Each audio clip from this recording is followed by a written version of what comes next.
नमस्कार, सत श्री अकाल, अस्सलाम वालेकुम। मैं हूं रविंदर सिंह और आप देख रहे हैं हमारा चैनल प्रॉपर्टी अपडेट्स। और 150 गज का एक प्लॉट, कोठी के साथ वाला ये वाला प्लॉट आपको दिखाने आए हैं। पीछे इसके फ्लैट हैं, फ्लैट के पीछे 200 फीट एयरपोर्ट रोड है, जिसको PR7 भी कहते हैं।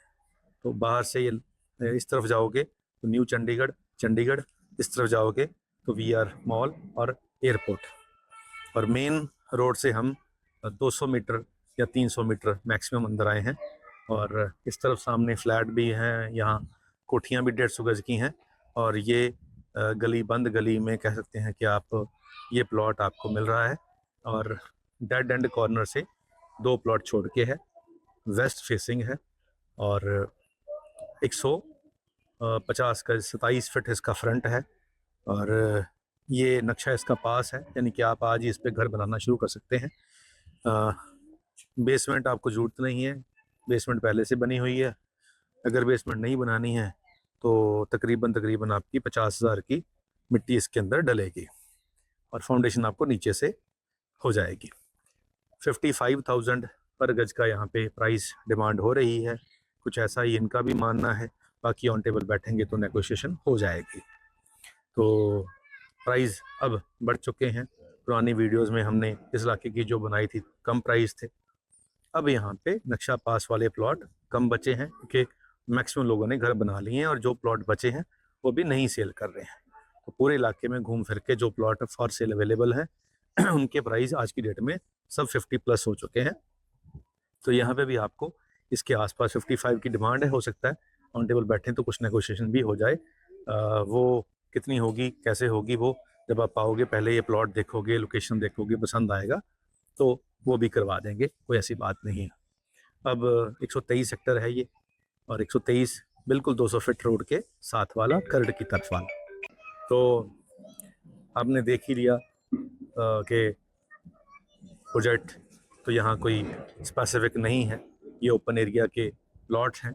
और यहाँ गलियों के अंदर सिंगल प्लॉट नक्शे पास हुए हैं और 123 सेक्टर का ये पार्ट है। तो अगर आपको लगे कि देखना चाहिए तो ज़रूर आएँ। अगर आपको प्राइस सस्ता चाहिए तो इससे 2 किलोमीटर अंदर चले जाएंगे इसी हाईवे से, तो आपको 35,000 रुपये गज में प्लॉट मिल जाएगा। ये 50-55 की रेंज वाला प्लॉट है। तो सस्ते वालों के लिए पीछे भी हैं, और भी कुछ ऐसे प्लॉट हैं जो हाईवे से नज़दीक भी हैं, 500-600 मीटर हैं, वहाँ पर भी 35-36 में आपको प्लॉट मिल जाएंगे। तो सारे प्लॉट देखने के लिए आपको आना पड़ेगा, उसके लिए नंबर स्क्रीन पर चल रहा है। उम्मीद है कि आपकी कॉल आएगी और हम आपको दिखाने जाएंगे। और एक शेर सुनाते हैं कि ये आज के दौर का है कि करें फरियाद क्या उसे आज़ाद करने की, करें फरियाद क्या उससे आज़ाद करने की, जो आज़ादी ही नहीं देता हमें फरियाद करने की। तो ये 2 लाइन का शेर है, बहुत कुछ इसमें बयान किया है कि करें फरियाद क्या उससे हमें आज़ाद करने की, जो हमें आज़ादी ही नहीं देता फरियाद करने की। तो कई बार ऐसी चीज़ें हो जाती हैं कि हम फरियाद ही नहीं कर सकते, तो सरकारें सुनती ही नहीं हैं, अलाउ ही नहीं करते, तो क्या वहाँ से उम्मीद रह जाएगी। तो बहुत सारे ऐसे लोग हैं। अभी कल की एक जजमेंट आई है, हमारे एक बुज़ुर्ग इंसान हैं, करियाने की शॉप चलाते थे, बड़े सीधे साधे सिंपल बंदे थे, और उनका नाम किसी ने कत्ल केस में लिखवा दिया, झूठा नाम। पुलिस ने इन्वेस्टिगेशन की, प्रूव कर दिया कि इनका नाम ये गलत डाला गया है, ये इनोसेंट हैं। कैमरे की फुटेज भी दे दी, अवेलेबिलिटी भी बता दी, लोगों ने गवाही भी दे दी कि ये उस समय जब वो कत्ल हुआ तो दुकान पे थे और हम लोग वहाँ थे।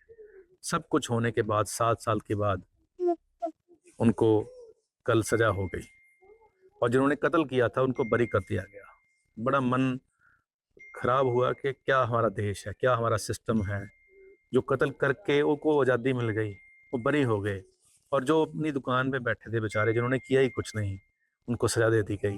और वे बेचारे, उनको पैरालाइज का अटैक हो चुका है, अभी एडमिट हैं जेल हॉस्पिटल में। बड़ा मन खराब हुआ इस देश के हालात को देखकर, सिस्टम को देखकर। तो ऐसा ही ये शेर निकला है अंदर से कि हमें तो आज़ादी ही नहीं है फरियाद करने के लिए। आज हम उसी जज के पास जाएंगे कि हमने गलत किया, तो वो कहेंगे जी अटेम्प्ट, आपने कोर्ट की तौहीन कर दी। तो चलिए, अब बेचारों को बेगुनाह को सज़ा दी जाती है इस देश के अंदर, तो अब वो दोबारा उनकी हाई कोर्ट में अभी लगेगा केस, और फिर पता नहीं कब उनकी जमानत होगी। और ये जो मासूम इंसान को सज़ा हो रही है, इसको देख के थोड़ा सा मन में आता है ऐसा भाव, लेकिन फिर भी क्योंकि हम धार्मिक लोग हैं हिंदुस्तान के, और ये फिर ऐसे हम सोच लेते हैं कि शायद हमारे कोई पहले पिछले जन्म में गुनाह किए होंगे जिसका अब फल मिल रहा है। तो यही एक तरीका है सेटिस्फाई होने का, अपने आप को स्टेबल रखने का। जब ऐसे हालात होते हैं कि हाँ, मेरे ही किसी कर्म का ये फल होगा, तो चलिए अब अलर्ट रहें, हम अपनी ज़िंदगी में अच्छे कर्म करते रहें, ताकि फिर कहीं किसी और जन्म में फिर ना ऐसा मौका हमारी ज़िंदगी में ना आए। तो ऐसी अरदास है अल्लाह वाहिगुरु से, सच्चे पातशाह से, कि सच्चे पातशाह, वैसे तो किसी बेगुनाह को कोई सज़ा तो देता नहीं है, तेरा इंसाफ बढ़िया है, लेकिन फिर भी हमें कभी ऐसा फील होता है तो हमें हमारी जो मत है उसको टिकाने पर रखना। चलिए, बात कहीं और चली गई है, उसके लिए माफ़ी। और प्लॉट जो है 150 गज का है, अगर आपको चाहिए होगा तो नंबर स्क्रीन पे चल रहा है, कॉल करके आ जाएंगे तो आपको काफ़ी ऑप्शन दिखाएंगे। धन्यवाद।